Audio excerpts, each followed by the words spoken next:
Good afternoon, I'm Malcolm Jordan and this is your midday news fix for Tuesday, the 21st of January. A power shift in the US, with Donald Trump officially sworn in this morning as the nation's 47th president.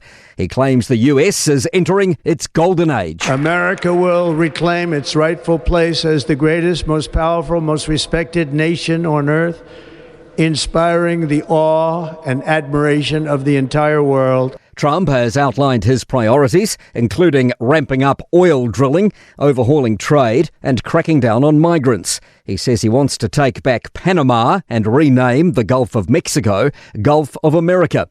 Senate Majority Leader John Thune has compared his approach to Ronald Reagan's. One of the things that resonated throughout your campaign was the unshakable belief in our country and in her citizens.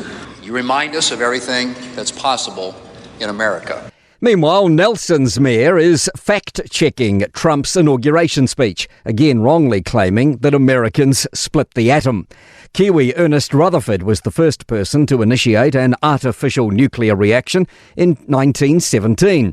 Trump included it in his list of what makes Americans extraordinary. They crossed deserts, scaled mountains, braved untold dangers, lifted billions from poverty, harnessed electricity, split the atom.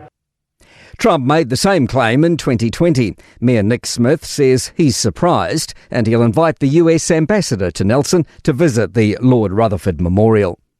Wet and wild weather is thrashing the upper North Island. A heavy rain warning and strong wind watch apply in Northland, where more than 1,500 homes have lost power and multiple roads have closed.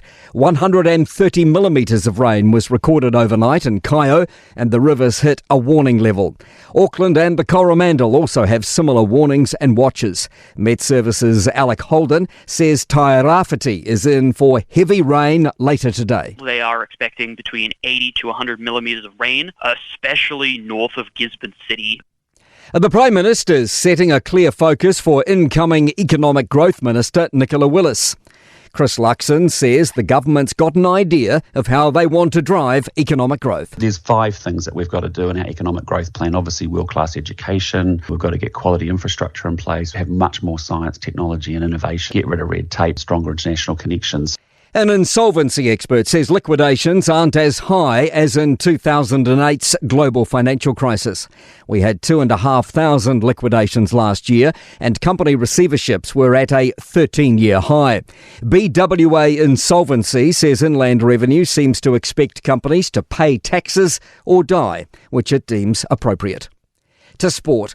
2 second-half goals have earned Chelsea a 3-1 win over Wolves and a move back into the English Premier League's top 4. Chelsea move above Manchester City into 4th on 40 points, 10 off leaders Liverpool, who have a game in hand. Scotland's captain, Sione Tuipulotu, has been ruled out of rugby's Six Nations with a pectoral muscle injury. And world golf number 1, Scotty Scheffler, plans to delay the decision on whether he'll start his season next week as long as possible, as he deals with a Christmas dinner-related injury. I'm Malcolm Jordan. That's your latest news fix. We'll be back with the next update at 5 p.m. from the Newstalk ZB newsroom.